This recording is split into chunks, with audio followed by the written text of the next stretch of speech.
ಪುಟ್ಟರಾಜು ನಿಮ್ಮೆಲ್ಲ ಮಾಹಿತಿಗಾಗಿ. ಕನ್ನಡ ಭಾಷೆಗೆ ಅಪಮಾನ ಮಾಡಿದಂತ ತಮಿಳು ನಟ Kamal Haasan cinema thug life ban fix ಆಗಿದೆ. ಫಿಲಂ ಚೇಂಬರ್ ನಲ್ಲಿ ಸಭೆ ಬಳಿಕ ತೀರ್ಮಾನವನ್ನ ಮಾಡಲಾಗಿರುವಂತದ್ದು.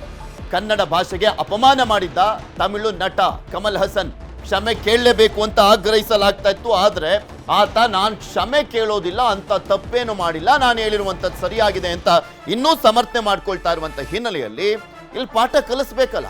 ಸಮರ್ಥನೆ ಮಾಡ್ಕೊಳ್ತೀಯ, ಮಾಡ್ಕೊಳಪ್ಪ, ನಮ್ಮ ಕೈಲಿ ಏನಾಗುತ್ತೆ ಅದನ್ನ ನಾವು ಮಾಡಿ ತೋರಿಸ್ತೀವಿ ಅನ್ನುವಂಥದ್ರ ಬಗ್ಗೆ ಕನ್ನಡ ಪರ ಸಂಘಟನೆಯವರಂತೂ ಸರಿಯಾಗಿ ಬಿಸಿ ಮುಟ್ಟಿಸಿದ್ರು, ಎಚ್ಚರಿಕೆಯನ್ನ ಕೊಟ್ಟಿದ್ರು. ಸೊ ವಾಣಿಜ್ಯ ಮಂಡಳಿ ಕೂಡ ಈಗ ತಗ್ ಲೈಫ್ ಬ್ಯಾನ್ಗೆ ಮುಂದಾಗಿದೆ. ಕಮಲ್ ಹಾಸನ್ ವಿರುದ್ಧ ಕನ್ನಡ ಪರ ಸಂಘಟನೆಗಳು ಕಿಡಿಕಾರಿದ್ರು. ರಾಜ್ಯದಾದ್ಯಂತ ಕಮಲ್ ಹಾಸನ್ ವಿರುದ್ಧ ಪ್ರತಿಭಟನೆಗಳು ಕೂಡ ನಡೀತಾ ಇದ್ದಾವೆ. ಇಂದು ಕಮಲ್ ಚಿತ್ರ ಬ್ಯಾನ್ ಮಾಡುವ ಬಗ್ಗೆ ನಿರ್ಧಾರವನ್ನ ಕೈಗೊಳ್ಳಲಾಗ್ತಾ ಇದೆ. ಅಕಸ್ಮಾತ್ ಯಾವುದಾದ್ರೂ ಚಿತ್ರಮಂದಿರದಲ್ಲಿ ಆತನ ಒಂದು ಮೂವಿ ರಿಲೀಸ್ ಆಗಿದೆ ಆದ್ರೆ ಸರಿಯಾಗಿ ಪಾಠ ಕಲಿಸ್ತೀವಿ ಅಂತ ಎಚ್ಚರಿಕೆಯನ್ನ ಕೊಡಲಾಗಿದೆ. ಇದೇ ವಿಚಾರಕ್ಕೆ ಸಂಬಂಧಪಟ್ಟಂತೆ ಮಾತಾಡಲಿಕ್ಕೆ ನಮ್ಮ ಜೊತೆ ಉಮೇಶ್ ಬಣಕರ್ ಸರ್ ದೂರವಾಣಿ ಸಂಪರ್ಕದಲ್ಲಿ ಜಾಯ್ನ್ ಆಗಿದ್ದಾರೆ. ನಮಸ್ಕಾರ ಸರ್, ನಾನು ಪೃಥ್ವಿರಾಜ್ ಮಾತನಾಡ್ತಾ ಇದ್ದೀನಿ. ನಮಸ್ತೆ ಪೃಥ್ವಿರಾಜ್. ಸರ್, ಹೆಂಗ್ ನಡೀತಾ ಇದೆ ಬ್ಯಾನ್ ಮಾಡುವಂತ ನಿರ್ಧಾರ, ಏನಾಯ್ತು ಅಂತ? ಕನ್ನಡ ಪರ ಸಂಘಟನೆಯವರಂತೂ ಎಲ್ಲಾ ಕಡೆನೂ ಸರಿಯಾದ ಎಚ್ಚರಿಕೆ ಕೊಟ್ಟಿದ್ದಾರೆ. ಎಲ್ಲಾದ್ರೂ ಒಂದ್ ಕಡೆ ರಿಲೀಸ್ ಆದ್ರೂ ಕೂಡ ಪರಿಣಾಮ ನೆಟ್ಟಗಿರಲ್ಲ ಅಂತ. ಬರೀ ಕನ್ನಡ ಪರ ಸಂಘಟನೆಯವರು ಅಷ್ಟೇ ಅಲ್ಲ ಸರ್, ಮುಖ್ಯ ಮೂಲವಾಗಿ ರಾಜ್ಯ ಸರ್ಕಾರ, ಕನ್ನಡ ಮತ್ತು ಸಂಸ್ಕೃತಿ ಇಲಾಖೆಯ ಮಂತ್ರಿ ಶಿವರಾಜ್ ತಂಗಡಗಿ ಸಾಹೇಬರು ನಮ್ಮ ಅಧ್ಯಕ್ಷರಿಗೂ ಫೋನ್ ಮಾಡಿ ನನಗೂ ಫೋನ್ ಮಾಡಿ ಮಾತಾಡಿದ್ದಾರೆ. ಯಾವುದೇ ಕಾರಣಕ್ಕೂ ಅವರು ಕ್ಷಮೆ ಕೇಳೋದ ಹೊರತು ನೀವು ಬಿಡುಗಡೆಗೆ ಅವಕಾಶ ಮಾಡಿ ಕೊಡಬೇಡಿ ಅಂತಕ್ಕಂಥದ್ದು ಸ್ಪಷ್ಟವಾದಂತ ನಿಲುವು ಸರ್ಕಾರದ್ದು, ಅಂದ್ರೆ ಕನ್ನಡ ಮತ್ತು ಸಂಸ್ಕೃತಿ ಇಲಾಖೆ ಮಂತ್ರಿಯವ್ರದ್ದು. ಸೊ ಇವತ್ತು ಅವರು ಮುಖ್ಯಮಂತ್ರಿಗಳ ಜೊತೆನಲ್ಲಿ ಮಾತನಾಡಿ ಅದಕ್ಕೊಂದು ಕಾನೂನೇ ತರಬೇಕು. ಮುಂದಿನ ದಿನಗಳಲ್ಲಿ ಇದೇ ರೀತಿ ಆಟೋಪಗಳನ್ನ ಮಾಡ್ತಕ್ಕಂಥವ್ರು ಯಾರನ್ನ ಇದ್ರೆ ಅವ್ರಿಗೆ ಒಂದು ಎಚ್ಚರಿಕೆಯ ಗಂಟೆ ಆಗಬೇಕು ಅಂತಕ್ಕಂಥದ್ದು ಉದ್ದೇಶದಲ್ಲಿ ಅವರು ಮುಖ್ಯಮಂತ್ರಿಗಳಾದ ಕಾನೂನು ರೂಪಿಸೋದಕ್ಕೂ ಕೂಡ ಮಾತಾಡ್ತಾ ಇದ್ದಾರೆ ಸರ್.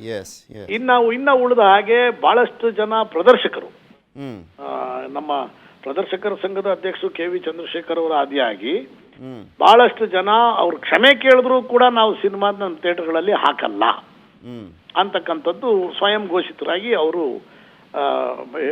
ಮಾತಾಡಿದ್ದಾರೆ. ಇವತ್ತು ಕೂಡ ಮೀಟಿಂಗ್ ಇತ್ತು. ಸೊ ಇನ್ನ ಉಳಿದಾಗೆ ಕನ್ನಡ ಪರ ಸಂಘಟನೆಗಳನ್ನ ಎದುರು ಹಾಕೊಂಡು, ಆಮೇಲೆ ಕನ್ನಡ ಅಭಿವೃದ್ಧಿ ಪ್ರಾಧಿಕಾರ, ಒಂದು ಕನ್ನಡ ಮತ್ತು ಸಂಸ್ಕೃತಿ ಇಲಾಖೆ ಮಂತ್ರಿಗಳು, ಕನ್ನಡ ಅಭಿವೃದ್ಧಿ ಪ್ರಾಧಿಕಾರ ಅವರು ಕೂಡ ಇಲ್ಲ ಇದಕ್ಕೆ ನೀವು ಅವಕಾಶ ಮಾಡಿಕೊಡ್ಬೇಡಿ ಅಂತಕ್ಕಂಥ ಮನವಿಯನ್ನ ಮಾಡಿರೋದ್ರಿಂದ ನಾವು ಮೊದಲು ಸರ್ಕಾರದ ಎಲ್ಲ ಇದಕ್ಕೆ ಮನವಿಗೆ ನಾವು ಹೋಗೊಡ್ಬೇಕಾಗ್ತದೆ. ಕನ್ನಡ ಪರ ಸಂಘಟನೆಯವರ ಇದಕ್ಕೂ ಕೂಡ ನಾವು ಕೊಡ್ಲೇಬೇಕಾಗ್ತದೆ. ಈಗ ನಾಳೆ ಅವರು ದುಬೈನಿಂದ ಬಂದು ಏನೋ ಒಂದು ಕ್ಷಮೆ ಕೇಳುವಂತ ಒಂದು ವ್ಯವಸ್ಥೆ ಇದೆ ಅನ್ನೋದನ್ನು ಕೂಡ ನಾವು south Indian film chamber of commerce president ನಮ್ಮ ಕೊಟ್ಟಾರ್ಕರ ರವಿ ಕೊಟ್ಟಾರ್ಕರ ಅವರು ಮೂಲದಿಂದ ತಿಳ್ಕೊಂಡ್ವಿ ಸರ್. ನಾಳೆ ಏನೋ ಬರೋ ಚಾನ್ಸಸ್ ಇದೆ, ಬಂದು ನೋಡ್ಕೊಳ್ಳೋಣ. ಅದಾದ್ಮೇಲೆ ಅದು ನೆಕ್ಸ್ಟ್ ಪ್ರೊಸೆಸ್. ಆಮೇಲೆ ಕೋರ್ಟ್ ಮೆಟ್ಟಿಲು ಏರಿದ್ದಾರೆ ಅಂತಕ್ಕಂಥದ್ದು ಅಂತೆಕಂತೆಗಳು ಅಷ್ಟೇ ವಿನಃ ಕೋರ್ಟಿನ ಯಾವುದೇ ಆದೇಶವಾಗ್ಲಿ ಅಥವಾ ಅಲ್ಲ, ಈ ಅರ್ಜಿ ಹಾಕಿದ್ದಾರೆ ಬಟ್ ಇನ್ನು ಅರ್ಜಿ ವಿಚಾರಣೆಗೆ ಬಂದಿಲ್ಲ. ಹೈಕೋರ್ಟ್ ಹಾಕಿದ್ದಾರೆ, ಅರ್ಜಿ ಹಾಕಿದ್ದಾರೆ. ಓಕೆ, ಅದು ಅದ್ರ ಬಗ್ಗೆ ನಮಗ್ ಮಾಹಿತಿ ಇರಲಿಲ್ಲ ಸರ್.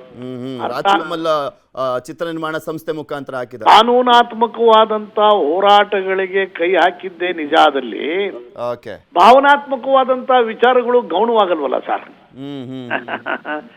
ಭಾವನಾತ್ಮಕವಾದಂತ ವಿಚಾರದಲ್ಲಿ ಪ್ರತಿಯೊಬ್ಬರು ಅದ್ರ ವಿರುದ್ಧ ಇರೋದ್ರಿಂದ ಓಕೆ, ಬಹಿರಂಗವಾಗಿ ಕ್ಷಮೆ ಕೇಳಲಿ ಬಿಡಿ. ಓಕೆ, ನಿಮ್ ನಿರ್ಧಾರವನ್ನ ಗೌರವಿಸ್ತೀವಿ. ನೋಡೋಣ ಅದು ಯಾವ ರೀತಿಯಾಗಿ ಕಾರ್ಯರೂಪಕ್ಕೆ ಬರುತ್ತೆ. ನಾಳೆ ಕ್ಷಮೆ ಬೇರೆ ಕೇಳ್ತಾರೆ ಅಂತ ಹೇಳ್ತಾ ಇದ್ರೆ ನಿಮಗೆ ಸಿಕ್ಕಿರುವಂತ ಮಾಹಿತಿ ಪ್ರಕಾರ ಕಾನೋಣ. ಧನ್ಯವಾದ ಸರ್ ನ್ಯೂಸ್ 18 ಜೊತೆ ಮಾತನಾಡಿದಕ್ಕೆ. ನಮ್ಮ ಜೊತೆ ಹಿರಿಯ ನಟಿಯಾಗಿರುವಂತ ಜಯಮಾಲಾ ಅವರು ದೂರವಾಣಿ ಸಂಪರ್ಕದಲ್ಲಿ ಜಾಯ್ನ್ ಆಗಿದ್ದಾರೆ. ನಮಸ್ಕಾರ ಮೇಡಮ್. ನಮಸ್ತೆ ಸರ್. ಈಗ ತಗ್ ಲೈಫ್ ಬ್ಯಾನ್ ಮಾಡುವಂತ ನಿರ್ಧಾರ, ಈ ನಿರ್ಧಾರದ ಮುಖಾಂತರ ಯಾವ ರೀತಿಯಾಗಿ ಅವರಿಗೆ ಒಂದು ಪಾಠ ಕಲಿಸಿದಂತ ಆಗುತ್ತೆ ಅಂತ ಅನ್ಸುತ್ತೆ ನಿಮ್ಗೆ? ಸರ್, ನಿಜ ಹೇಳ್ಬೇಕು ಅಂದ್ರೆ ಪಾಠ ಕಲಿಯುವಂತ ವಯಸ್ಸು ಅವ್ರಿಗಿಲ್ಲ. ಹೌದು ಹೌದು, ಪಾಠ ಕಲ್ಸಕ್ ನಮ್ಮವ್ರು ಯಾರು ಪಾಠ ಕಲ್ಸಕ್ ಹೋಗಿಲ್ಲ.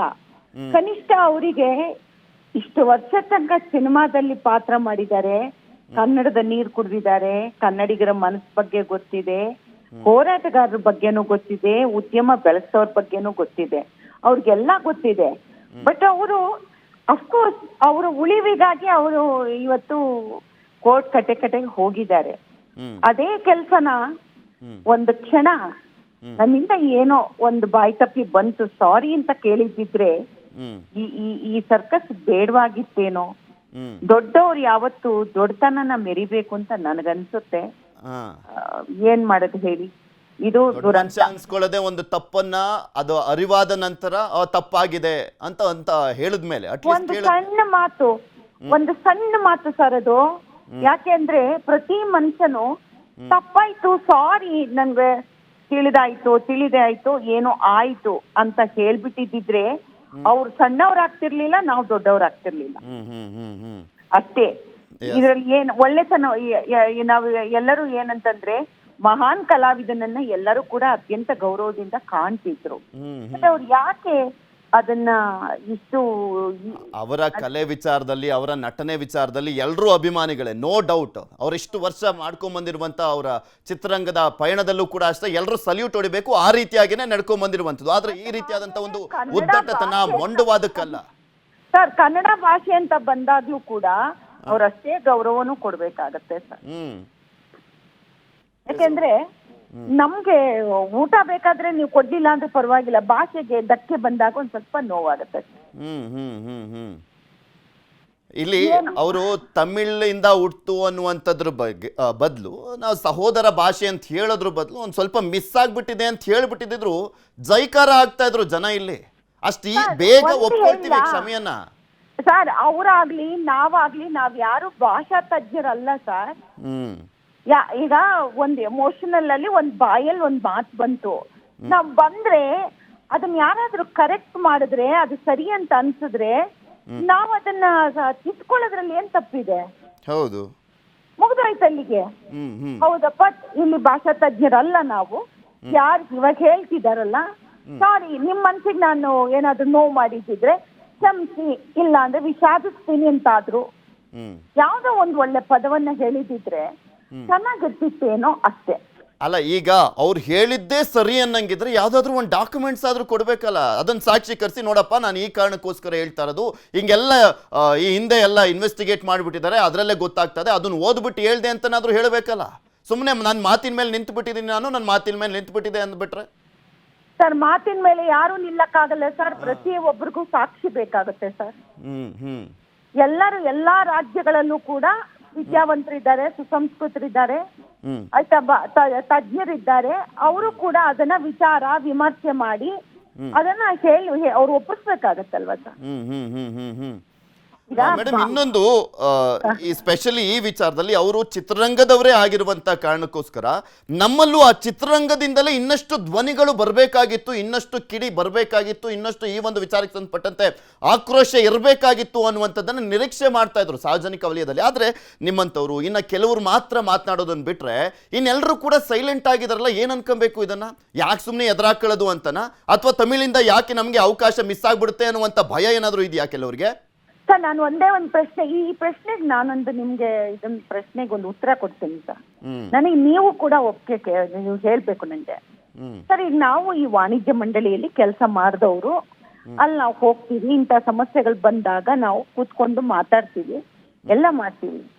ಸರ್, ಯಾರು ನಮ್ಮ ಕನ್ನಡದ ಅಸ್ಮಿತೆ ಬಗ್ಗೆ ಅದಕ್ಕೆ ಧಕ್ಕೆ ತಂದಾಗ ಪ್ರತಿ ಸಲವೂ ಇಲ್ಲಿ ಏನಾಗುತ್ತೆ ಅಂದ್ರೆ ಪಿಕ್ಚರ್ ನಿಲ್ಸೋದೇ ಒಂದು ಉದ್ದೇಶನ, ಅಥವಾ ಯಾರೋ ಎಲ್ಲೋ ಇರ್ಬೋದು, ಕೊಡ್ತಾರೋ ಕೊಡೋದಿಲ್ಲ ಪ್ರಶ್ನೆ ಅಲ್ಲ ಸರ್.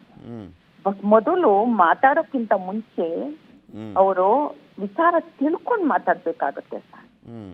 ಯಾರೇ ಆಗ್ಲಿ ಸುಮ್ನೆ ಮಾತಾಡ್ಬಿಡ್ತಾರೆ ಸರ್. ಈಗ ಏನಾಗಿದೆ ಗೊತ್ತಾ, ನಿಜವಾಗ್ಲೂ ಹೇಳ್ತೀನಿ, ಮಾತಾಡೋದು ಅಂದ್ರೆ ಮಾತಾಡೋಕ್ಕಿಂತ ಮುಂಚೆ ಹತ್ತು ಸಲ ಆಲೋಚನೆ ಮಾಡಿ ಮಾತಾಡ್ಬೇಕಲ್ವಾ. ಯಾವುದ್ರ ಬಗ್ಗೆ? ಕನಿಷ್ಠ ಆ ದೇಶದ ಅಭಿಮಾನ ಎಲ್ಲಿದೆ, ದೇಶದಲ್ಲಿ ಇವತ್ತು ನಮ್ಮ ಭಾಷೆ ಬಗ್ಗೆ, ಜಲದ ಬಗ್ಗೆ, ನೆಲದ ಬಗ್ಗೆ ಮಾತಾಡುವಾಗ ಯೋಚನೆ ಮಾಡಿ ಮಾತಾಡ್ಬೇಡ್ವಾ? ಇದಕ್ಕೆ ನಾನು ಬೇರೆ ಕಲಾವಿದರು ಬಂದಿಲ್ಲ ಅಂತಲ್ಲ, ಅವ್ರು ಏನ್ ಮಾಡ್ತಾರೆ ಸರ್ ಹೇಳಿ ಸರ್, ಏನ್ ಮಾಡ್ತಾರೆ ಹೇಳಿ, ಹೋಗ್ಲಿ ಪಾಪ. ನೋಡೋಣ ಮೇಡಮ್ ಏನಾಗುತ್ತೆ ಮುಂದೆ ಅಂತ. ಈಗ ನಿರ್ಧಾರವನ್ನಂತೂ ಕೈಗೊಂಡಿದ್ದಾರೆ, ನೀವು ಕೂಡ ಖಂಡಾತುಂಡವಾಗಿ ಇದನ್ನ ಖಂಡಿಸ್ತಾ ಇದ್ದೀರಾ. ನೋಡೋಣ ಯಾವ ಹಂತಕ್ಕೆ ಹೋಗುತ್ತೆ ಇದು ಅನ್ನುವಂಥ. ಧನ್ಯವಾದ ಜಯಮಾಲಾ ಮೇಡಮ್, ನ್ಯೂಸ್ 18 ಜೊತೆ ಮಾತನಾಡಿದ್ದಕ್ಕೆ.